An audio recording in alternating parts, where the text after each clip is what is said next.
नंदिनी ने पुष्पा का हाथ जोरों से पकड़ रखा था। पुष्पा उसकी गिरफ्त से बचने की पूरी कोशिश कर रही थी, लेकिन तमाम कोशिशों के बावजूद वो सफल नहीं हो रही थी। ये तुम लोग ठीक नहीं कर रहे हो, भगवान के लिए मुझे छोड़ दो।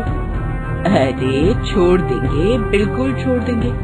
भगवान के लिए नहीं, बल्कि भगवान के पास जाने के लिए। तभी राकेश एक नवजात बच्ची को गोद में उठाए रहा है। वो बच्ची जोर जोर से रोई जा रही थी। उस बच्ची को इस तरह रोते हुए देख पुष्पा ने गिड़गिड़ाते हुए कहा, राकेश भैया, मुन्नी को मुझे दे दीजिए, उसे भूख लगी होगी, प्लीज दे दीजिए। पुष्पा की बात पर राकेश जोर जोर से हंसने लगा।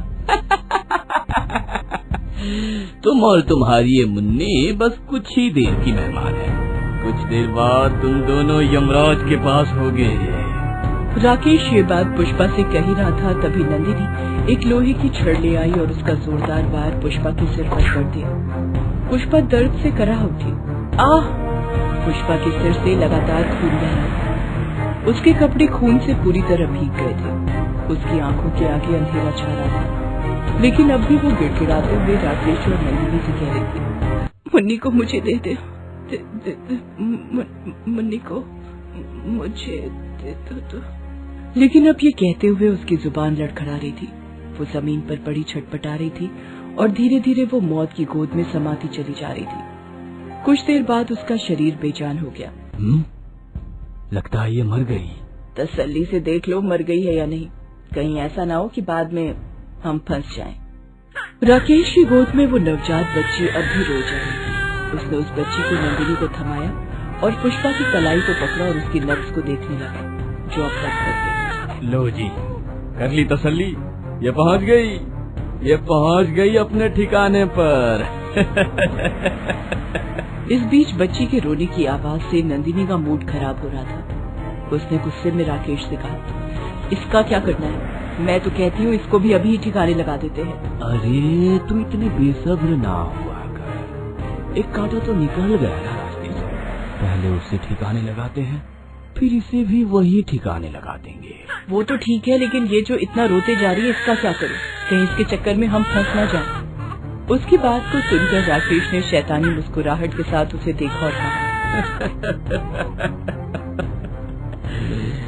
मैंने कहा ना तू फिक्र मत कर, अरे मैं हूँ ना, मैंने सारी तैयारी पहले से ही कर ली है। उसके बाद राकेश ने अपनी जेब से एक इंजेक्शन निकाला। उसमें उसने दवा भरी और उस बच्ची को इंजेक्शन लगा दिया। बच्ची गहरी नींद में चली गई। अब ये सो जाएगी गहरी नींद में और इसका रोना हो जाएगा बंद, फिर इन दोनों को हम पुराने तालाब में फेंक आएंगे।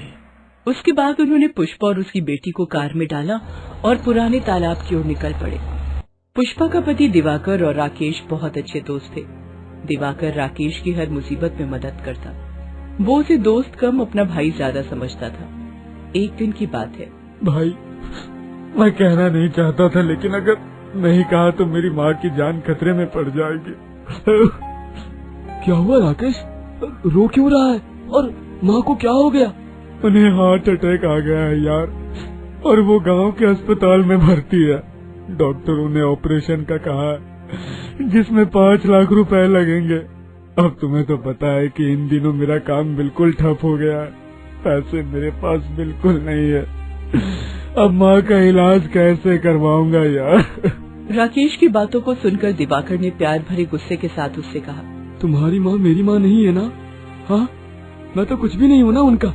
अरे पागल, पैसों की फिक्र मत कर, तेरा भाई है ना, अभी जितने पैसे चाहिए मैं दूंगा, बस माँ को कुछ नहीं होना चाहिए। हाँ। दिवाकर ने 5 लाख रुपए का चेक राकेश के हाथों में दे दिया।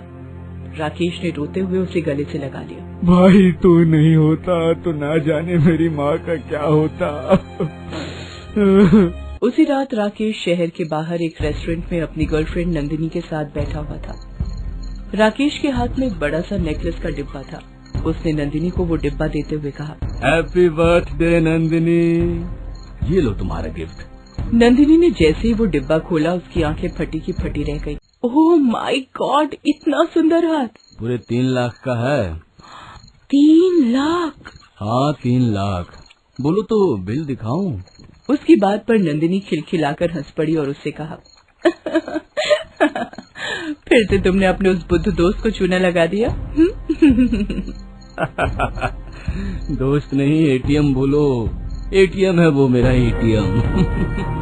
राकेश दिवाकर के विश्वास का गलत फायदा उठा रहा था, लेकिन दिवाकर को राकेश की सच्चाई का पता नहीं था।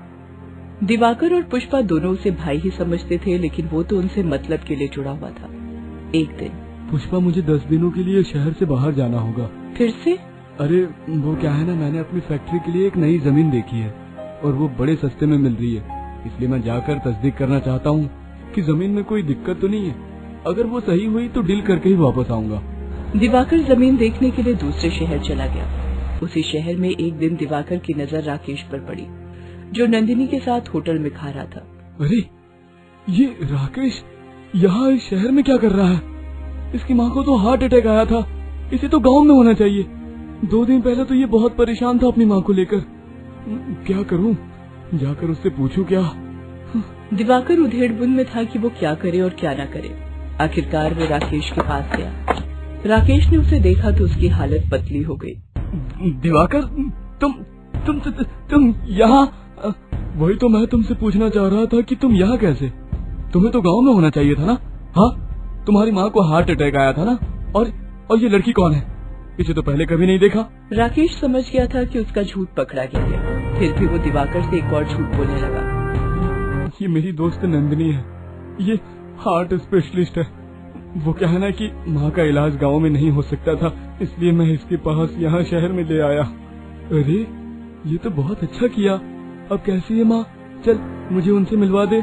दिवाकर की इस बात पर राकेश और नंदिनी ने एक दूसरे की ओर देखा और आंखों ही आंखों में एक प्लान बनाया। वे दिवाकर को एक सुनसान जगह पर ले गए।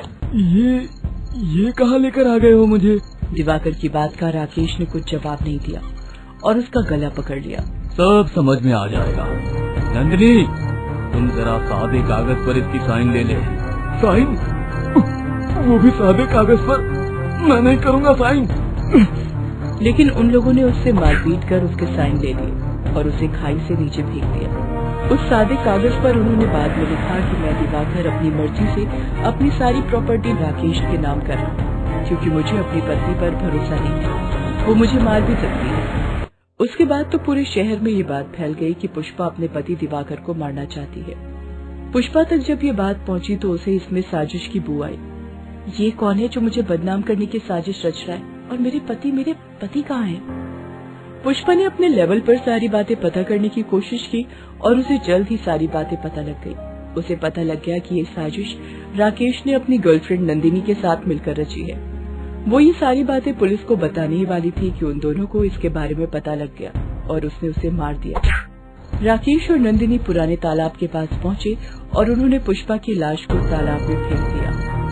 अब जल्दी से उस बच्ची को फेंको तालाब में और निकलो यहाँ से, कहीं ऐसा ना हो कि कोई आ जाए। वो उस बच्ची को तालाब में फेंकने ही वाले थे कि तभी उन्हें गोली की आवाज सुनाई। उन्होंने देखा कि सामने से पुलिस वाले आ रहे थे। अरे ये पुलिस कहाँ से आ गई? असल में पुष्पा ने अपने पति की गुमशुदगी की रिपोर्ट पुलिस में दर्ज कराई थी। पुलिस इंस्पेक्टर अर्जुन उसका पुराना दोस्त निकला, जो कॉलेज के समय से ही उसे जानता था और उसे दोस्त कम अपनी बहन मानता था।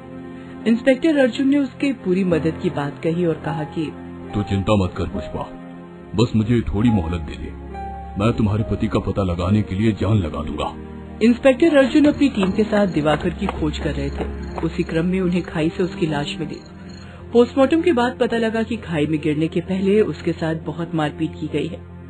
पुलिस को उसकी मौत संदिग्ध लगी और वे इसका पता लगाने लगे और जल्दी ही पुलिस को राकेश और नंदिनी के कारनामे का पता लगा। तुम दोनों इंसान के वेश में राक्षस हो राक्षस। जो दोस्त तुम्हें इतना प्यार करता था, उसे और उसकी पत्नी को तुम दोनों ने मार दिया और अब इस छोटी सी मासूम बच्ची को जिंदा तालाब में फेंकने वाले थे। हाँ, हमने कुछ नहीं किया है, हम बेकसूर है। राकेश की इस बात पर इंस्पेक्टर अर्जुन ने 4 डंडे उसे खींच कर मारे और उन दोनों को पुलिस स्टेशन ले आया। बाद में उन्हें जेल भेज दिया गया। अदालत ने उन्हें फांसी की सजा सुनाई। बाद में इंस्पेक्टर अर्जुन ने पुष्पा की अनाथ बेटी को गोद ले लिया।